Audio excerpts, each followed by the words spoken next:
Hola, ¿qué tal? Bueno, respecto al Evangelio de ayer, domingo, solemnidad de Jesucristo, Rey del Universo, he reflexionado algunas cosas, ya reflexioné ayer durante la misa un poco, y quiero compartir con vosotros, lo he puesto por escrito, así que para ser un poquito más ágil, lo voy a leer, lo que he escrito.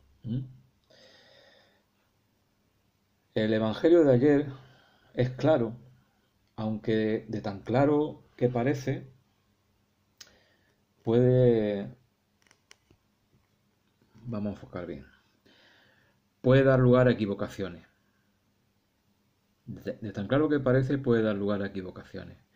Lo que a mi entender dice Jesús, si lo resumo, es que un discípulo de Cristo, es decir, un bautizado, debe actuar hacia los demás sin egoísmo personal, mirando por el bien de los que necesiten algo de ti. Todos los que habéis ido a misa ayer y estéis escuchándome en este momento, tenemos que recordar lo que decía el Evangelio, ¿no? Tuve hambre, me disteis de comer, tuve sed, me disteis de beber. El evangelista Mateo recoge esta parábola de Jesús acerca de cómo será el juicio final e individual de cada uno de nosotros. Jesús hizo énfasis en seis acciones, que son tres. Ahora lo voy a explicar. En definitiva, son buenas obras. Todo. Tenemos tres acciones.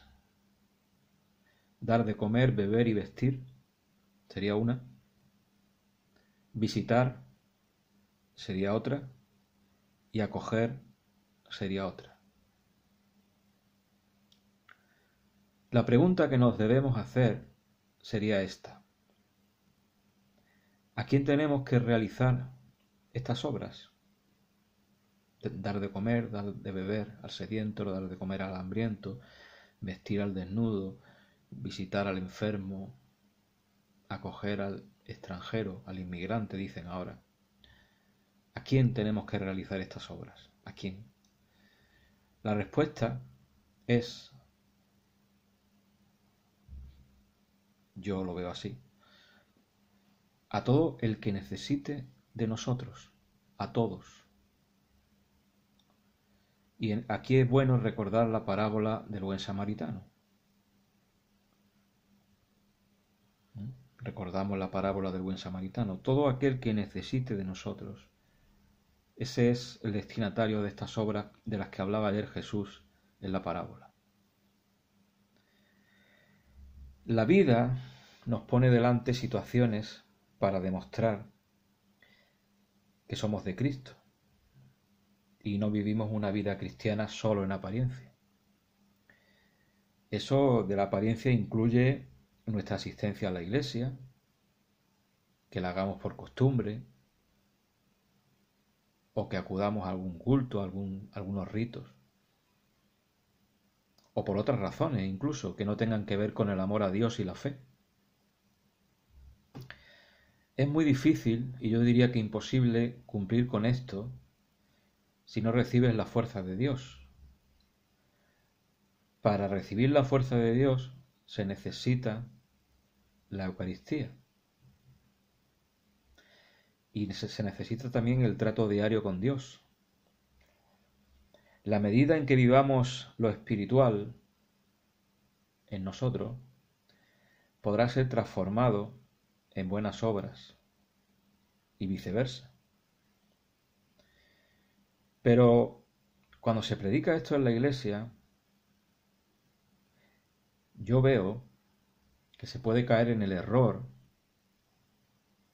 de no ver esta enseñanza de Cristo de la parábola de ayer en su totalidad. Debemos tender a ser más perfectos en esto, en el cumplimiento de esta parábola de Jesús. Más perfectos, Sobre todo, empezando por los que tienen la responsabilidad de predicar y de enseñar. Unos pueden enseñar solo en una predicación que hay que dar alimentos físicos y bebidas físicas y vestidos físicos.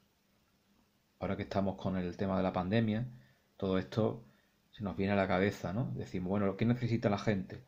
La gente necesita comida, bebida, alimento, que le paguen la luz. Bueno, esto de que le paguen la luz no está en la parábola, pero creo que me entienden, ¿no? Lo que quiero decir. Entonces podemos caer en el error de enseñar que la parábola está hablando de eso y exclusivamente de eso, de dar eso, alimento físico, bebida física, vestidos físicos, o sea, cubrir necesidades básicas. Sin embargo, la misma palabra de Dios nos enseña que no solo de pan vive el hombre. Es que tenemos que tener muy presente esto, los cristianos, porque desde luego los paganos no lo pueden tener presente, tenemos que ser los cristianos los que lo tengamos presente. No solo de pan vive el hombre, dice el Señor, y que hay también una sed que es mayor que la del agua. Dame de beber, le pidió una mujer a Jesús en cierta ocasión, así está escrito en el Evangelio. Así que no olvidar esto, no olvidar esto. En la iglesia no se debe olvidar esto. Yo no debo olvidar esto. No olvidemos que si yo doy alimentos al que tiene hambre, que está bien, pero me quedo en eso. Si la iglesia da alimentos al que tiene hambre, pero se queda solamente en eso, la iglesia se convierte en una ONG y yo en lo mismo que un pagano. Puedo convertirme en lo mismo que un pagano si doy nada más que eso. Hay que ir más allá y además hay que hacerlo con amor. Bonita palabra, amor, que significa que no haces las cosas por interés personal. Y ese interés personal incluye mi propio interés por salvarme. Yo lo veo así. Hay que huir de todo interés personal a la hora de cumplir con lo que dice Jesús. Hay que huir de eso. Por eso yo no veo del todo correcto esas campañas recurrentes que se realizan en las parroquias, donde se anima a los feligreses a ayudar económicamente. No lo veo del todo correcto. No lo veo del todo correcto, que no quiere decir que no sea necesario ayudar a las parroquias en sus necesidades económicas, materiales. No lo veo correcto del todo cuando no se enfoca correctamente. Y si encima queda algún resquicio por donde se pueda tratar de asociar el dar, por ejemplo a la parroquia, a la iglesia, yo asocio el dar con el miedo a la condena eterna. De hecho, se suelen aprovechar ciertos evangelios, en estas 2 o 3 semanas últimas lo hemos visto, se suelen aprovechar para introducir esa idea, ¿no?, de que hay que ayudar a la parroquia.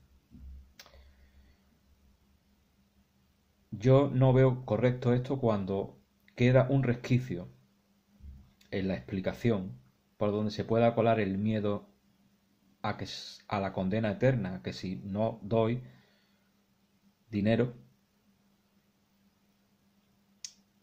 estoy en peligro.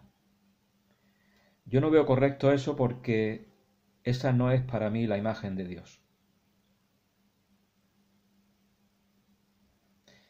esa imagen de Dios para mí no es correcta.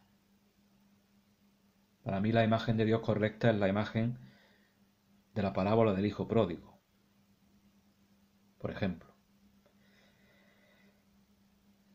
No es correcta la imagen de un Dios amenazante. Si no ayudas, te puedes condenar. Por lo tanto, hay que afinar en la enseñanza, que no quede ni un resquicio por donde se pueda colar el miedo. Hay que dar en el clavo de cómo enfocar esto. El Evangelio completo es el que hay que predicar, y para mí es este. Mi hermano tuvo hambre, yo lo supe, podía ayudarle y no tuve corazón para hacerlo. Mi hermano tuvo hambre, yo lo supe, y se encendió en mí la misericordia, y se encendió en mí la compasión, y le ayudé. Esto con respecto al pan. Lo mismo con respecto al agua. Pero si yo veo que un hermano tiene hambre o sed, yo percibo que ese hambre y sed que tiene es de Dios, es de lo que Dios implica en nuestra vida, ¿verdad? Es decir, si yo percibo que espiritualmente se está quedando en los huesos esa persona, espiritualmente hablando, y puede morir por esa desnutrición espiritual, yo, como cristiano, le debo suministrar el alimento espiritual a esa persona y lo debo de llevar a Dios. Tuve hambre y me disteis de comer. Tuve sed y me disteis de beber.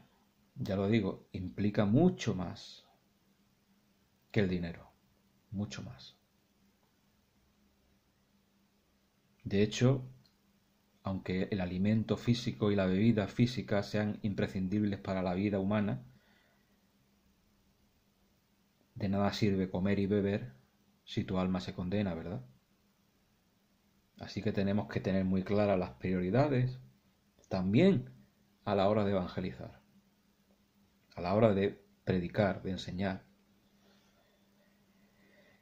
La vestimenta es importante, pero yo puedo tener vestiduras lujosas y ser un miserable. Por lo tanto, vestir al desnudo es importante, de la ropa, pero lo importante es dar al otro la oportunidad de ponerse una vestidura de pureza y de amor a Dios, ayudarle a protegerse del mundo y sus peligros, que son los que manchan las vestiduras, que son los que roen las vestiduras, que son los que nos dejan verdaderamente desnudos y con frío. El frío de estar lejos de Dios. Muchas veces se asocia el estar lejos de Dios con el calor del infierno, ¿no? Como si el infierno fuera una llama, ¿no? Pero esto nada más que es una imagen literaria. Si alguno no entiende esto que estoy diciendo de la vestimenta, que lea los primeros capítulos del libro del Apocalipsis. Ahí hay algunos pasajes donde explica. Ir a visitar a un encarcelado, estuve preso y me visitasteis. Ir a visitar a un encarcelado es una gran obra, pero no al alcance de cualquiera. Sin embargo, ofrecer a un preso por sus vicios, preso por sus pecados, la liberación en Cristo es más factible para un cristiano, para un bautizado. Ir a visitar a un enfermo es una obligación de cualquier cristiano, pero hay enfermos que lo son del alma y a esos también hay que atender. Y por último, acoger al extranjero, al inmigrante, como ahora se suele decir mucho, ¿no? Incluso migrante se suele decir también. acoger al forastero, dice en otras traducciones, o incluso en otras traducciones dice al peregrino,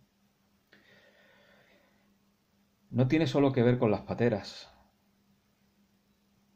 ni con el color de la piel, de hecho la acogida se la debemos a todo el mundo, porque todos somos forasteros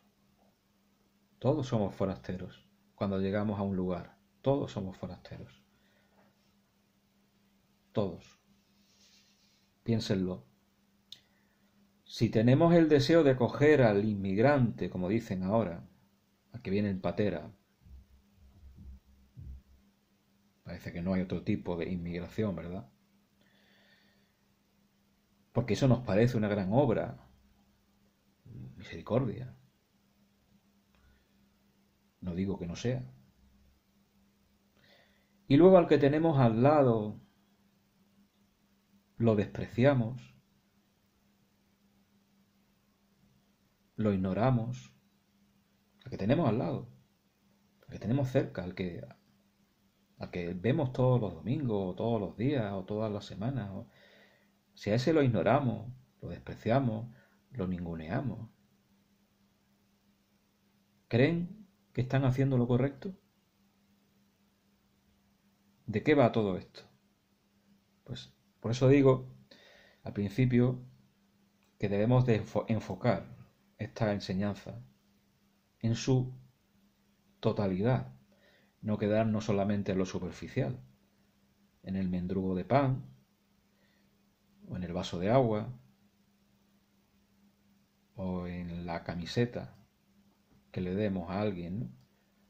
Eso sería muy superficial, en mi opinión. Tenemos que ir más allá. Por lo tanto, las predicaciones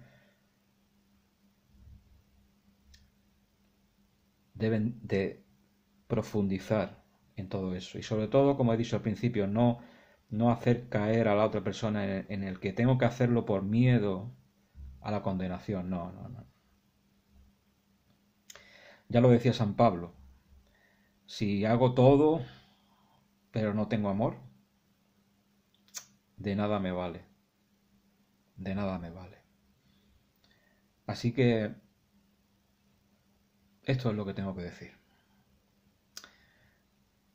Realmente me entristece y me decepciona, personalmente algunas veces, cuando veo estas cosas, ¿no? Y yo digo, bueno, esto es así. Esto es así. Yo sé que esto es así. Simplemente lo sé.